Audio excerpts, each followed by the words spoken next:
everybody. Welcome back to the Insiders Lounge. We have another special guest on another episode. Joel, thanks for coming on and feel free to introduce yourself. Pleasure. Good to be here. Thanks for inviting me, Chad. And my name's Joel Tatton-Bennett. Quite an atypical background that we'll get into shortly, but my current work is involved with elite athletes and student athletes, particularly around the wellbeing and mental coaching side of the game. All right, so we'll start things off from the early days. How did you first get into football as a young boy playing football growing up? And you got to assume the UK with that accent. Yeah, no flies on you. Yeah, from the south of England, although I have spent probably 14, 15 years on the road outside of the UK and only recently returned. But to your question about getting involved in football, was very much the sport growing up, from a huge soccer sort of fandom family through father, cousins, uncles, different levels of the game. But it was certainly a sport that I grew up with and it was all that I knew. So getting involved in local clubs and schools was very much sort of my first tastes and experiences of the game. And one of the key aspects I always like to focus on is the educational background of someone and how they use that in their day-to-day work now. Because I know a lot of people, I think, especially now with the newer generations, you find they end up going to university or college and it doesn't necessarily align with their career and how they see fit later on. But I'm curious, what is your educational background and how do you use it in your career now? Yeah, I think it's a really relevant question, particularly in 2024, as a lot of people start off studying something and by the time they've graduated, it's no longer relevant. So it's difficult to sort of sell the education or the higher education, further education package. Totally agree with you. And I didn't really heed my own advice because I studied architecture in the UK and qualified as an architect, which is one of the most arduous and sort of long things you can go and do. To the second half of your question in terms of how it has lent itself to the work that I currently do and everything in between, I think that is very interesting because, first of all, it teaches you a lot of empathy when you're an architect or studying architecture. You have to wear other people's hats as end users of buildings and developments. You have to understand what it's like to experience a space as someone that isn't necessarily yourself or with your own experiences, your own abilities. So I think that's very interesting. I think there's a significant amount of creativity in the design thinking that you're encouraged to adopt studying architecture, which is very appropriate in life, generally speaking. And then I think the third piece is probably when you're brainstorming or trying to think, out of the norm and out of the typical. I think architecture and that creative process, again, lends itself to that way of thinking, which can lead you to adding things that maybe not as typical and structured as certain thinking would be. But yeah, would I go back and do the 7-8 years to become an architect again? That's a tougher question, maybe for another time. And I think during those 8 years, one of the key findings that you'll have is you gain a good work ethic and you're sort of trying to balance your life where you have your social life in college and university. You're trying to actually finish the degree or the accomplishment you're trying to achieve there. And so it's a balance, but you're also doing a lot at the same time. So I think that sort of follows you throughout life. Yeah, I think that's a very fair point. I think going back to the previous question, I think there's a lot of resilience that's required. Pig-headedness, if you want to call it that willingness not to give in to certain distractions. And I think going back to the course, I think about 135 people started and less than 30 finished. So if anything, that tells you that I'm pretty belligerent as a person and determined to see things over the line. So yeah, it's definitely another attribute that I picked up during that. And then let's get into your careers up until now. So leaving college and university, you finished your 8 years, and then from that point until now. Yeah, I had a long sit down and a small weep, but no, I was pretty excited to finish that. And as you do, you want to cut your teeth in the architectural world, and you want to join practices and design buildings. But I think it's appropriate to say, Chad, as well, during that period of time of study, I'd already had other work experiences. I'd already been to Chile. volunteering, sports coaching and English teaching. I'd also spent time in international language schools for a number of summers, 2 to 3 months at a time during the summer period. And that gave me this sort of dual career, or this other set of very rich experiences working with people from all over the world. And again, starting to see how they experience life, saw the world. And that really kind of lit me up. And I probably, during the studies, had some pretty strong clues to the fact that if I was going to practice as an architect, it may be slightly, again, atypical. So yeah, I quickly realized that I wanted to travel as part of my work and work with an international cohort. And that effectively led me to leaving the UK and moving to Mexico. I'd already had, as I said, some experience in Chile and Latin America. Thought I could speak Spanish. That was very quickly dispelled the second I arrived in Mexico City. But again, I felt alive. I felt enriched by the place. Very vibrant, culturally diverse, massive country. I think you appreciate the small scale of the UK when you leave it in terms of the geographical scale. Mexico is geographically the size of Europe, so it's a vast space. And I started working in property consultancy, so much more client focused and project management focused rather than design led, and sat, very much in your own world trying to design solutions. So that was the beginning of a sort of slow shift towards, where I'm at today. But, that was very much part of the journey. Did sort of 6-7 years in Mexico City, and then moved to the other side of the world, moved to Singapore, where I was based for a few years. Again, by that stage, Chad, it was very much client solutions and business development, working with people from all over the world, which I thoroughly enjoyed. And I think that point probably led me to go back to start and follow that first passion of kicking a ball around and a beautiful game, and working with athletes who were going through a development journey. So yeah, there's a lot in that, but hopefully there's some milestones that are relevant to your question. No, it's great. It's a great overview of what you've been able to accomplish so far. And I think one of those key aspects that we said we're going to mention about today is the Mexican football industry, and really this massive chunk of the footballing world that I think is sometimes underspoken about or undervalued in terms of how important it is to the overwhelming scheme of football in the world. And I think now, especially with the World Cup coming up in 2026, we mentioned just before the call, it's going to become even more relevant. So what was your first or original connection to Mexican football? I know you mentioned working there, but what really drawed that sort of interest out from you?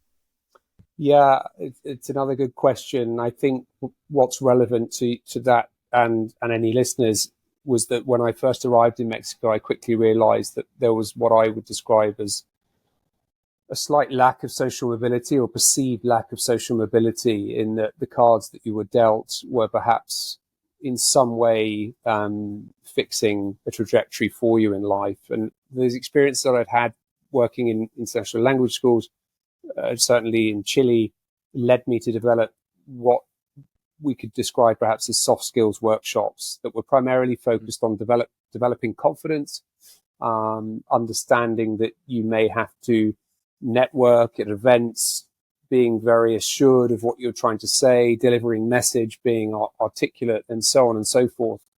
And really that process and those workshops allowed me to approach soccer clubs in Mexico, because a lot of what sport is about is the development of the person rather than, the player or the podium position. So Mexican clubs were very open to that and understood that as important to the development of young people coming through what they described as the fuerzas básicas, the academy programs. And they also recognized that if players were to move beyond Liga MX and leave Mexico, maybe go to the US or Canada or Europe or all of the above, a large part of that recruitment process would be with respect to the person, and how they got on in the locker room, and how they conversed with other cultures. And going back to those years doing architecture, to use, the word that we touched upon, levels of resilience, leaving home and adjusting and developing a new language. So that space was a natural fit, I think, to some of my own experiences, but certainly to my core passions and where I felt like I could add value. And I think some of the soccer clubs in Mexico were receptive to that, recognized some of those experiences as being of value, and were very kind enough to sort of allow me into that inner circle and that world that is often closed off to quote unquote outsiders. So that really was where things started to shift for me.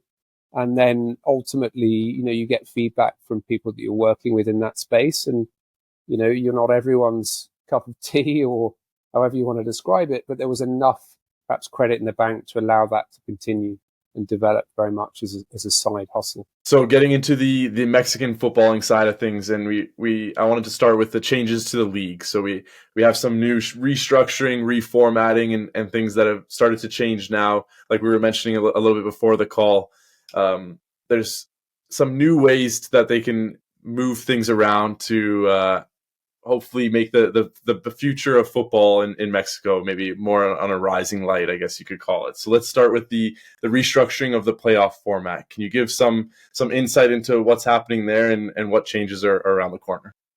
Yeah, sure. And it's relatively new. I think it's important to say. So it's as of this latest season. And for listeners that aren't aware, or viewers that aren't aware, the season's split. There's two seasons within the calendar year: the Apertura, the opening, and the Clausura, which is away from European soccer, but relevant to a lot of Latin American leagues. And with respect to the structure in your question, up until, as I said, May last year, you could effectively finish 12th in the league and still be crowned champ. So it sort of drifted away from a league to really a cup format, which, I can understand the competitive reasons for doing so. And I think a lot of it came into play post-COVID to try and offer a more balanced, financial splitting of the pot amongst many clubs as possible.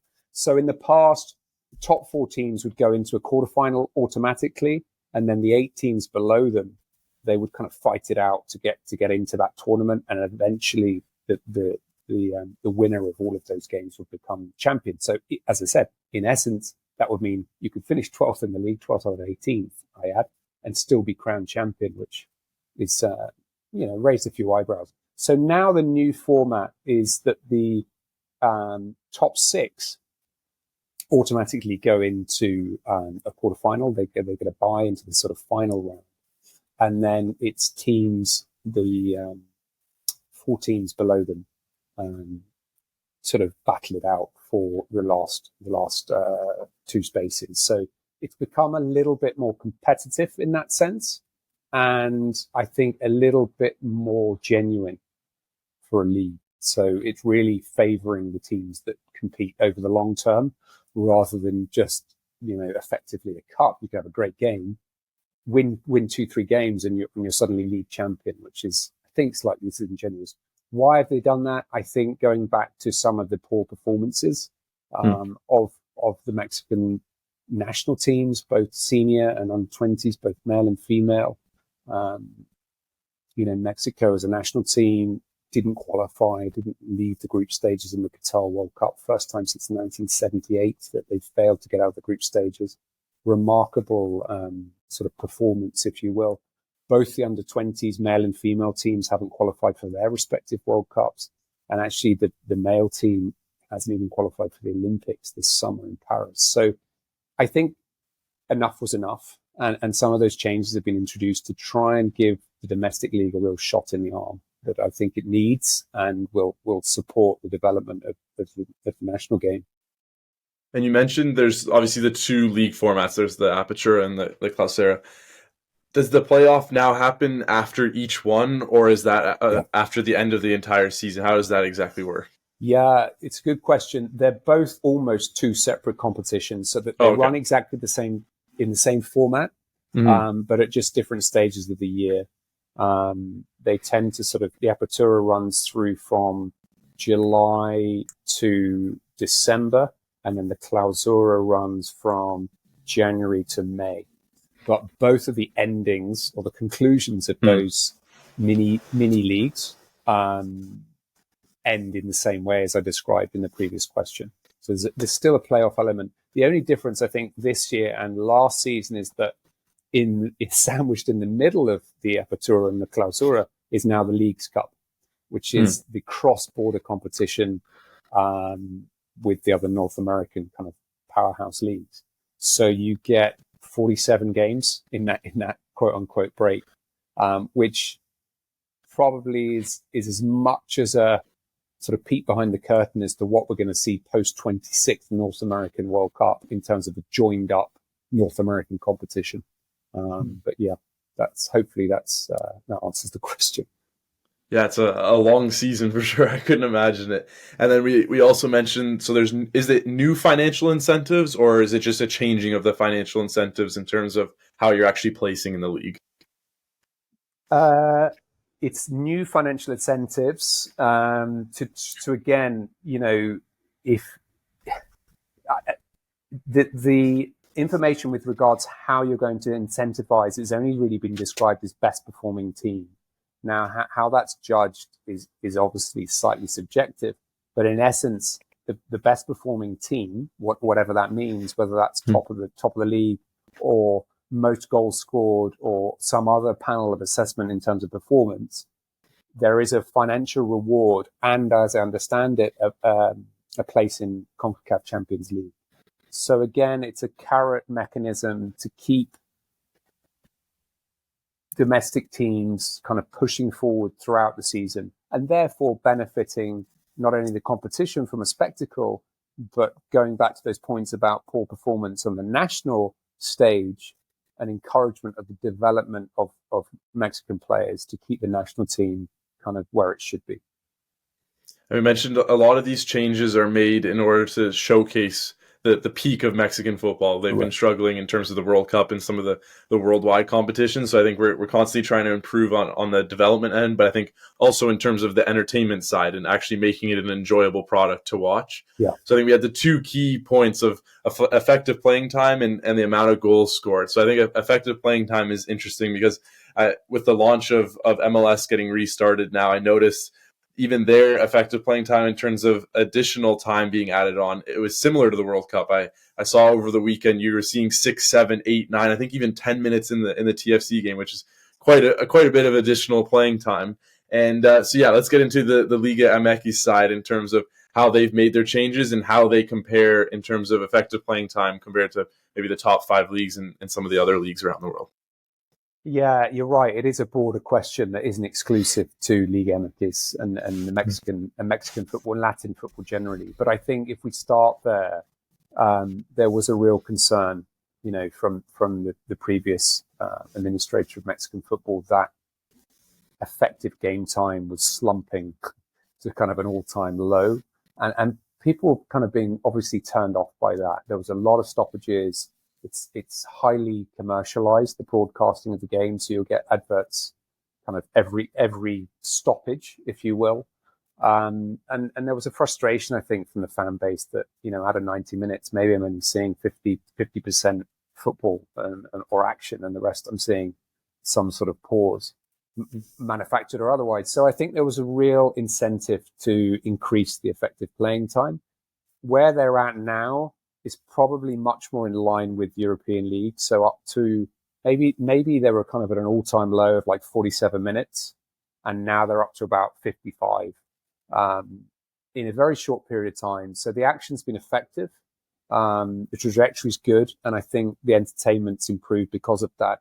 So where does that put them on a more global scale? Yeah, it puts them up there with some of the big European leagues. Some of the top 5s are probably hovering between the 53 and 57 minute mark, which again, to the kind of the first time you hear that, it's still only kind of the math, probably about 60% out of the 90 minutes, which is still quite alarming, you'd suggest. But, ultimately that's the way it is. And I think there are conscious efforts from refereeing bodies, from speeding up VAR decisions. And then thirdly, as you touched on, Chad, bringing that extra time into play so that if you do waste time during the regulatory 90, it might come back to sort of bite you on the proverbial later on as up to 10 minutes of extra time to be played. I think there was a game very recently that was into the 20 minutes, and I think it was a combination of injury and all sorts of gamesmanship. So, look, it's an issue they've identified, particularly in Mexico.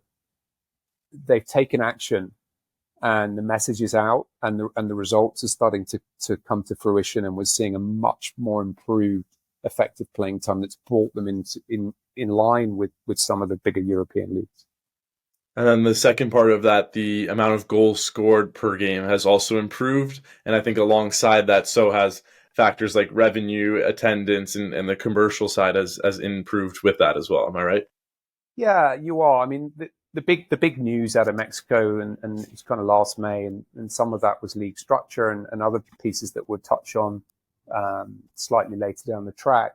But I think the outgoing sort of administration, if you will, were keen to point out some of the effective measures they've implemented into Mexican football. And some of those things were improved goal scoring, improved commercial revenue, improved sort of fan experience. And again, I think, it's difficult for me as a non-Mexican speaking so closely about Mexican football, but I'm obviously incredibly pro the country and pro the league.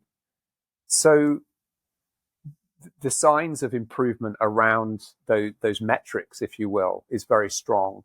And I think the commercialization, they've probably borrowed some ideas from perhaps north of the border and into Europe. And, on the other side, it's sort of symbiotic. You improve the product, the commercial interest improves, the attendance improves, the commercial interest improves. So it's very much about that. And I think once you start getting those case studies through, it's like, okay, let's really push the envelope here and do some cool things. And I think it's got a long way to go.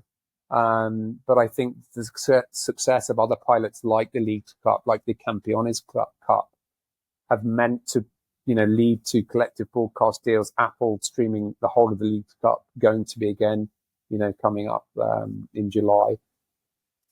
They're wonderful successes, and success breeds success. So, yeah, I think it's another encouraging sign for the trajectory of Mexican football. So I want to get into the more, I guess you would call it the legal side of things. And we were speaking again earlier before the call on the multi-club ownership and the impact it's made on the footballing industry as a whole. You're starting to see the footballing side in terms of Mexican owners now coming over into Canada with the CPL and York United being now Mexican owned. And I think this blend is going to continue more and more, like we were saying, with the globalization. So let's get into some of the new multi-club ownership rules in the Mexican league system. And then also, if you want to touch on some of the new FIFA regulations, I know with players' agents and the way they're structuring that a bit more now. Yeah, let's start off with the multi-club structure, which wasn't prevalent in Mexico. There's two major groups, respectively, Grupo Pachuca and Grupo Alergi, that had two teams each in the top division in Liga MX. Now that doesn't really happen outside of Mexico, and I think there's an agreeable understanding. There's a potential conflict of interest when you've got two teams owned by the same administration playing each other in the same league. It's probably going to not lead to the most natural of competitions. I have to say, as a caveat to that, both of those situations have been managed incredibly professionally, and the organizations of both of those multi-club groups has always been, actually very straight down the line. However, for, perhaps get rid of that argument, but also to encourage external investment into the league, that is now coming to an end. Multi-club ownership of two top teams in the league it's been agreed to sort of be disbanded. We probably think that again could happen around the North American World Cup in 2026. There hasn't been an official date for, a hard stop, as it were, but maybe after that, 26, 27, maybe even 28, to give people enough lead time to divest their assets. But also we're seeing, investment from Mexican groups outside of Mexico, in Sporting Gijón and Real Oviedo in the second division in Spain. slightly different ownership structures, but again, pathways for young Mexican players to, at a formative age, go overseas and play men's football. It's really exciting outside of Mexico. And as you touched on, the three brothers coming into York FC very recently. So all good signs about that. Shifting to the second half of your question with regards regulation, two minor points, I guess. From the start of this year, 24, the clubs have been required to submit more financial reporting to the commission, the executive commission of Mexican football, to offer a bit of a pulse check as to how they're being managed and run from a commercial perspective, which again, I think keeps people in check, right? There's an understanding that this isn't your own little fiefdom. What you do with your club and sports organization has repercussions on the broader game and Mexican football, which is really important, right? So there's that. And then to the final point about FIFA, they've really just accepted that they're still going to maintain the kind of, I guess, buying back of the organization of what was once called intermediaries is now coming back to a FIFA license and an examination process. So they've kind of nodded to that, responded to that, and accepted that, and they're going to implement that. But if I'm not mistaken, the Mexican Football Federation never adopted the intermediary, which was effectively the kind of getting rid of the rule of law. They up until this recent announcement in May, you were still required to pay a bond in the very original format of agency, which was the same world over. They never sort of went into the intermediary route where you just kind of paid a nominal fee of like $500 and called yourself a registered intermediary. They never went down that path. So again, there's not a huge amount of representation in Mexico. And maybe that's a good thing or a bad thing. It's probably a conversation for another time. But I think, again, there's some structural changing and some changings of the mechanics and structure of Mexican football, which is very encouraging. And you mentioned the player pathway of Mexican players in that. And so we've got some new changes there on that front as well. So the first is the new under 23 category, which I think is sort of similar to like the MLS Next Pro style of what the US has. So let's get into that and how they're reducing the non-Mexican players and really allowing for the development of local players, domestic players. Yeah, again, it's a response to performance and the willingness, to kind of encourage development. About 10, 11 years ago, foreigners in Mexico, non-Mexicans playing soccer in Mexico. I remember doing a study and looking at number of minutes played. And I think it was 1 in 2 minutes, or 50% of all minutes played in Liga MX was played by a non-Mexican. And that sort of, it's an interesting statistic. Currently, fast forward kind of 10, 12 years, the reduction from 8 to 7 players, I think it is, in the starting 11, and from 10 to 9 players in the squad has been announced in May. And that's part of an ongoing sort of decade-long promotion of national talent in the domestic league. So now Liga MX is about 35, 36% non-Mexican. And just for context, Premier League's kind of 67, 68% non sort of English or British, which is an amazingly national league. So there's that change that's been implemented to try and again stimulate development of Mexican football, to the pathway and sort of encouragement of Mexican players going overseas. I think there's a real understanding, if commercial enterprises aren't going to go and buy the Yorks or the Sporting, the Real Oviedo and the Sporting Gijon, what can the Mexican Federation do to encourage Mexican players to go overseas? And one of those things is an understanding that if you go particularly to Spain, because of the sort of relationship, would we call it, that Spain's had with vast swathes of Latin America, you are effectively qualifying for a Spanish Spanish citizenship should you spend 24 months consecutively working in Spain. And that's not exclusive to football, but I think there's a recognition now that football counts, and therefore, if you go over there as a young Mexican at 18, by the time you're 20, you might be having kind of a Spanish passport or dual citizenship. That's of a commercial value, but it also has, from a development perspective, a very kind of attractive remit to it as well. So there's some interesting things going on that front, and I think we'll see a lot more Mexican players developing from a football perspective in Europe and beyond in the coming years, which will be good for the domestic league, and it will be great for the national team as well. And where have those improvements come from, the relationship between Mexico and Spain? Is that the Mexican Federation pushing to have an easier pathway for their players, or is that just kind of a mutual benefit between government bodies? How has that worked? Yeah, I mean, there's probably three sides to every story, yeah. and probably multiple facets to the answer to that question. But I think, it's no secret, Spain kind of, however you want to describe it, occupied vast swathes of Latin America for 150 years, right? So there's been for a long time an understanding that the Spanish government, if you will, are kind of somewhat apologetic of that occupation, and as way of recompense have suggested that if you do want to come to Spain, and work here, we will recognize that and we'll kind of fast track you to a citizenship. And I don't know for certain that's been applicable within the realm of football up until very recently. I think it was considered a bit of perhaps not a recognized industry in that agreement, and now it has become as such.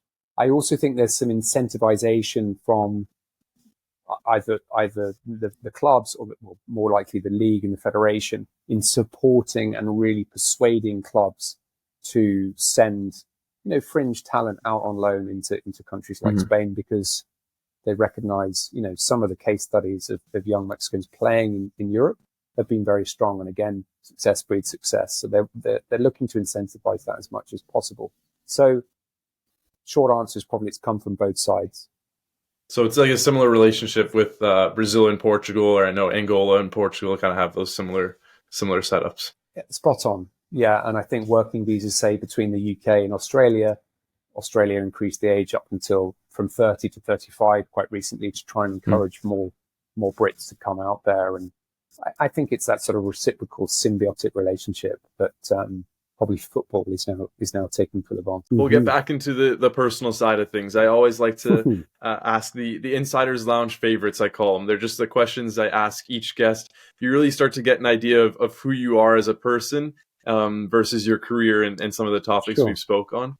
So one of the first things is, in terms of what you're working on now, what does a typical day in the life look like for you? I'm sure with the consulting tag over your name, it can sometimes be confusing, and I'm sure it varies. But can we get a little bit of an insight into what the actual day in the life looks like for Joel?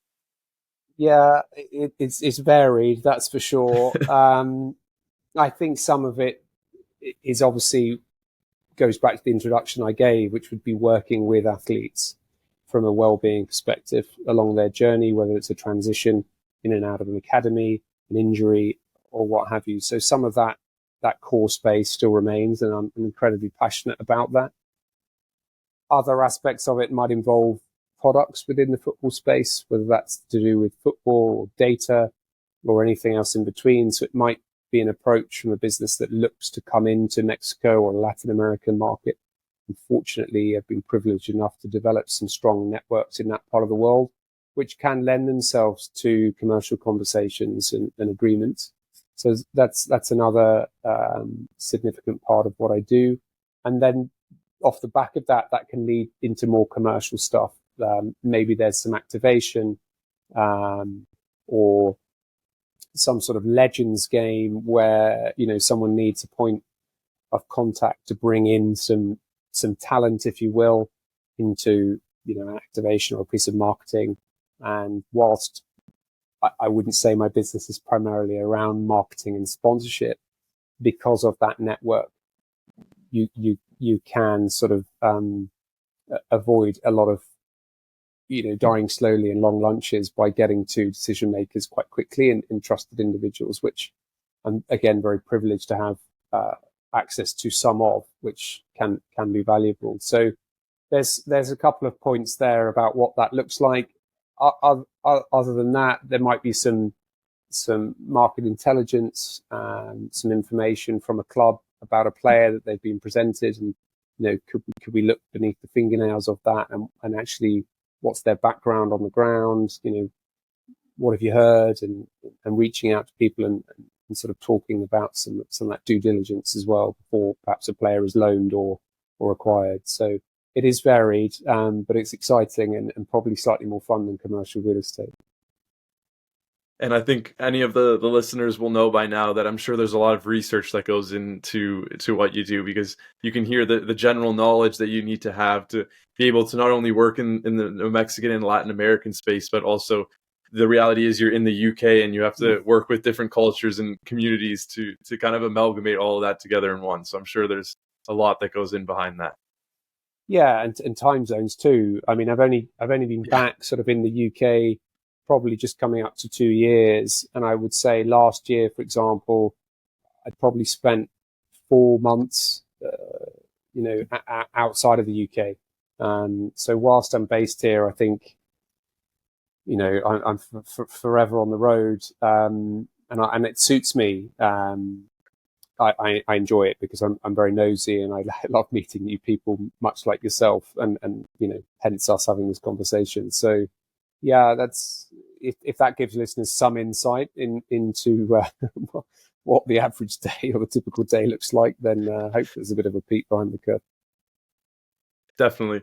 One of the key aspects I like to get into with guests is the footballing industry, especially, is just a roller coaster of emotions. You have these extreme highs and lows, I'm sure, for players, for coaches, and really anyone involved in the industry. What were some of or maybe if you can find one, a key challenge or low that you had in your career or even in your personal life that you've been able to look back at now and it kind of reflect on and make your day-to-day easier or find a new approach to the way you look at life? Goodness me, Chad. Thought these were the Insider's Lounge favorites. Absolute zingers you're throwing at me. I'm making you work here. Yeah, I think if we can turn that question to a football perspective, I've recently read the term speed bump being artificially applied to a player's trajectory as they're moving through. So best player in school, best player at amateur club, best player at, academy. And then all of a sudden they get into an elite academy environment and they obviously aren't the best player, not only within the group, but perhaps even in their position. So a speed bump is introduced to training, and that might be an unfair, small-sided game. There might be some purposely manipulated refereeing decisions which test their response to that speed bump and to see actually, who they are. And I think watching youth games is absolutely fascinating, as you well know, because young people often haven't developed the adult mask. And so you see an instant response to a misplaced pass, whether that's personal or teammate, a missed goal, a refereeing decision, being subbed off. And I think the nuances of watching a human respond are absolutely fascinating, and you get a real insight into where they're at. But look, going back to your question, in my personal experience, I think taking that leap of faith in leaving Singapore, resigning, knowing that the career path that I was on wasn't going to sustain me in terms of the ambition and inquiry that I had in my own life was a kind of self-enforced speed bump. And there are some massive, questions in doing that because of the investment of time and money and knowledge that you are effectively putting to one side. Mm-hmm. But you have to really follow your gut and what you believe in. And I think this is something that, going back to the earlier questions about soccer being part of my life from a very, very young age, and sport more broadly, I know that at touch wood, I lived that long at 80 years old. And I'm still going to want to have, these types of conversations about sport and the sports organization and the latest change and effective time and how long's half time what's going on. And that probably isn't the case, with almost anything else. So go after what really lights you up, and the rest kind of takes care of itself. So yeah, is that a speed bump? It's a first world problem, I would describe it as. I'm very, very fortunate enough to be born into a country that's allowed me those privileges. But I think it's being true to self, being authentic, and pushing beyond those perceived difficulties at the time, and just following what you really want to do. And by hook or by crook, it kind of happens. And then if we have someone listening to this episode and they're finding inspiration from what you're saying, whether it's through your career and what you've been able to accomplish, but also from your interest side in terms of Mexican football, do you have advice for anyone that wants to follow maybe a similar journey or a similar path into an environment like yours and what you're working in daily? These are zingers, aren't they? I think you've always got to be careful with responding to questions around advice. I think you can always offer advice. And I think, going back to what I said about meeting people where they're at, I think advice is only relevant if you can take what you need and kind of leave the rest. So I think to that point, I think it's about being belligerent, relentless in your request for that, and getting comfortable being uncomfortable, and if that means travel, that means learning a language, that means putting pause on what you think and looking at life or the subject through someone else's eyes or perspective. Even if you have a strong opinion on that, I think listening and trying to learn and seeing the good in everything that you hear and people you meet, I think you probably won't go far wrong with that. And it's a difficult question to answer because everyone's journey is so unique, and that's what makes them all so fascinating. But certainly that's a sort of north star that I try to follow, and if that's helpful to anyone listening at all, then fantastic. If not, then never mind.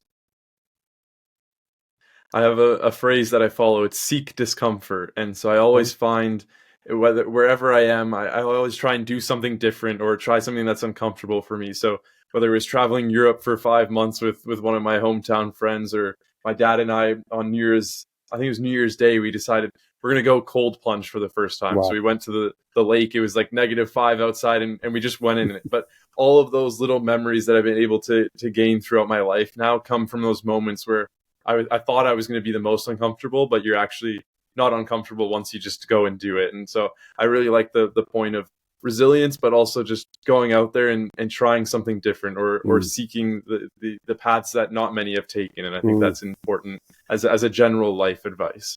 Seeking uncomfort. I once heard aging described to me as the relentless pursuit of comfort. So I think if you want some anti-aging advice, I think you've just given some fantastic anti-aging advice. But I think fundamentally, living by that, knowing that everyone you meet knows something that you don't, I think it's an important sort of takeaway message. And I also, if we're going to kind of live by phrases, I like the adage that people will forget you, they'll forget what you say, but they'll never forget how you made them feel. And I think that's really important because it helps you stay very grounded and listening for listening's sake rather than listening to respond. And I think that's really important when you're engaging with people, whether it's football or otherwise, whether it's Mexico, Canada, the US, the UK, or anywhere in between. I think that's a commonality that we all share as human beings. And I think the more time we sort of spent focused on that, the better probably the space would be for the vast majority of us. You were speaking about aging there, so the next question kind of aligns with that. If we go and we look back at your journey, you were once an architect, and many years later now you're working in Mexican football. I don't think anyone would be able to kind of compare the two. If we look 5-10 years in the future and we sat down, we had a similar conversation, where do you think you'd be? I'd like to still be working within the sports world. I think I would like to actually broaden my experiences across sports. So beyond, soccer, to work in some other very rich sports. Again, I think it's similar to sort of traveling, albeit within an industry.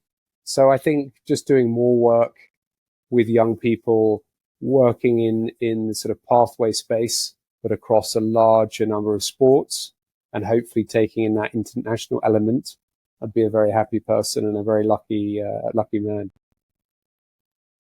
We'll get into some of the quick fire questions here. You've made it through the tough one, so you're all in the Still clear. here. Okay, good to know. Thank you. Next level. Your favorite club growing up? Did you have a boyhood club that you supported? Yes, I did. Fourth generation of Arsenal fans. The whole family support Arsenal. Men, women, boys, girls, cats, dogs, everyone is an Arsenal fan. And there wasn't really any choice over who I supported. So that remains my team, and certainly will do to your question about what I'll be doing in 10 years' time. I'll still be supporting the Arsenal. I'm sure there's many teams that you could support that would be in a worse situation than now. So I can understand it. I can understand it. Do you have a favorite quote or saying that you live by? Just something that you can kind of turn to each day. Yeah, I think I touched on it, and I don't want to over egg the pudding on quotes, but I think there's some real wisdom in an appreciation that you'll never know it all. And I think one quote that lends itself to that is to always know that you don't know.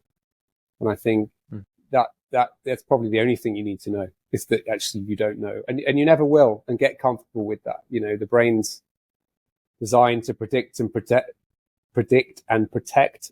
And I think, unfortunately, the world we live in is completely unpredictable. And I think, just strap yourself in and enjoy the ride, because you're not really in control. If someone is planning a trip to Mexico, you've been able to really clear out and understand the country and the culture and food. What are some top recommendations, whether it's a place to visit or some food choices that they have to try? Oh my goodness. How long have we got? I mean, there's so much, but I think immediately I would suggest getting buried into a fantastic, pastor taco or a beefsteak taco. Definitely some fantastic tacos. Mexico's the home of the taco. And I think something that isn't spoken about is my recommendation would be pozole, which is a pre-Hispanic, hearty soup. With a corn base, where you can sort of, I guess, tropicalize with addition of avocado and spices and many other things, which I would highly recommend. In terms of places to visit, Mexico City, I think, is up there with one of the greatest cities on this planet. A phenomenal, vibrant, colorful, bustling place. Oaxaca is an exceptional place in Mexico for food, but look, Chad, there's so many places and so many things to see and do.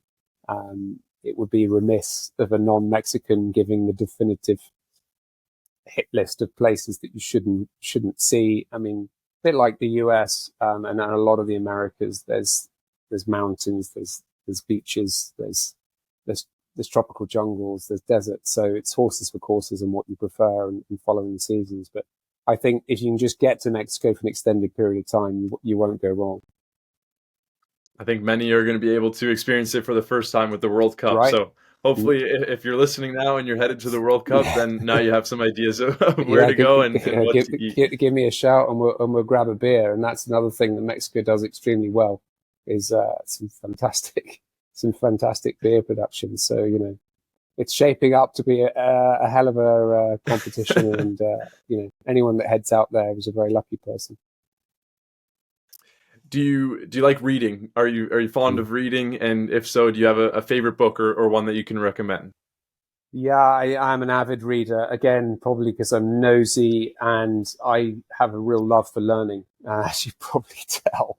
I'm just fascinated by almost everything, which is a double-edged sword, as you can imagine. But going back to your question about books, I think I had to think about this question. I really enjoy New Earth by Eckhart Tolle, which is the second book off the back of Power of Now, which is effectively about being in the moment and being very present. footballing book, I think The Edge by Ben Littleton is a fantastic read if you haven't read it. And then anything by Matthew Syed, Johan Hari, Lost Connections. I mean, so many. Brené Brown, Daring Greatly. I probably need an entire pod to go through some of my favorite books, but yeah, I'm an avid reader. And again, if anyone wants to take up advice or kind of advance themselves, I would highly recommend reading as much as you possibly can, because it's a very accessible source of a huge depth of information. But like anything, Chad, quality requires attention, and reading requires attention. And I think it's something of a lost art in the modern world, is being, focused on one thing and one thing only. I think we're encouraged to do lots of things all at the same time, and I don't necessarily think that's particularly good advice. So I think there's some good practice in reading as an activity anyway. Getting into a book is a very good practice, because it reinforces a discipline and encourages a central focus that perhaps we don't necessarily have access to as much as we once did. There you go. There's an answer. Yeah, I was listening to. No, that's great. I was reading a Twitter thread yesterday, and it was the power of learning how to learn, and I think that's important. If you have the skill of being able to learn, I think once you can kind of transfer that into any industry you work in or any interest you have, and I think that's a really, really important asset to have. Yeah. Do you have a favorite hobby, something to just break up your time? Whether I know I always ask this to football lovers, and the answer is always football, because it's hard to break that environment. But do you have something just on your free time that you like to enjoy? Yeah, well, look, going all the way back to the conversation about architecture, one of the kind of hangovers from studying architecture and practicing as an architect is, unfortunately, you notice everything, and you can never switch that spidey sense off. And that means it can be incredibly frustrating when you just want to go out for a beer or a coffee with a friend, and you're thinking, oh, the lighting's slightly wrong here, and the position of the bathrooms, we've got that all wrong. And so the hobby that I really enjoy to sort of switch everything off is hiking or long walks. And it sounds a little bit dry and dull, but I think walking along a coastline or through a forest where you're actually saturated by nature, and nature dominates the thinking space, or certainly dampens that inner voice, I think is incredibly powerful, and something that I really, really enjoy. And again, as a practice, commit myself to going out on long walks when time permits, but it's certainly a priority of mine. Yeah, a lot of my time now is focused in front of a computer at a desk. And so now more than ever, I really focus on, as well as playing football, I really focus on walking. And I walk a lot with my parents, because it gives you, it's crazy, the actual, even on the health side, the muscle development from walking is unbelievable. And you get a whole different form of cardio, and it's totally adaptable compared to what people are used to. But I think it's so important. So it's definitely something I can agree on. Yeah. The last one here, if you could sit down with one person, dead or alive, for a conversation or a meal, who would it be and why? Well, the funny answer to that, Chad, is definitely alive. I don't want to sit down with a dead person, but it's a slightly more sensible answer. Oh God, I think if we keep it football, I think it would be. It'd have to be Arsene Wenger. And there's people they can boast of broader achievements, but I think the insight that you would possibly gain from a meal or luncheon with Arsene Wenger would be incredibly enlightening, I think. So I'm going to go with Arsene Wenger. And do you have a non-footballing one, or am I putting you on the edge there? Well, I'm married, so again, I have to be very careful about what I say here. No, I think I would go with someone from the entertainment world. So someone like Elvis Presley, or someone who's kind of experienced the glamour, or perceived glamour of a Hollywood and US golden age, I think I'd be fascinated by someone like that. That would be a real insight. No, this has been a fantastic interview. I'm glad we got to sit down and do this. Yeah. Is there any last words you have before we wrap things up? Nothing profound, Chad. Just a huge thank you for your time and for making it happen. It's a real pleasure and it's a real privilege to have, extended period of time and conversation. I hope some of the listeners have taken a few nuggets from the back and forth today. No, this has been great. I really appreciate your time once again, and as well the kind words. I'll put all your links and everything down below if anyone wants to reach out to you. But again, appreciate your time, and we'll speak soon. Yeah, absolute pleasure, Chad. Yeah, all the best to you.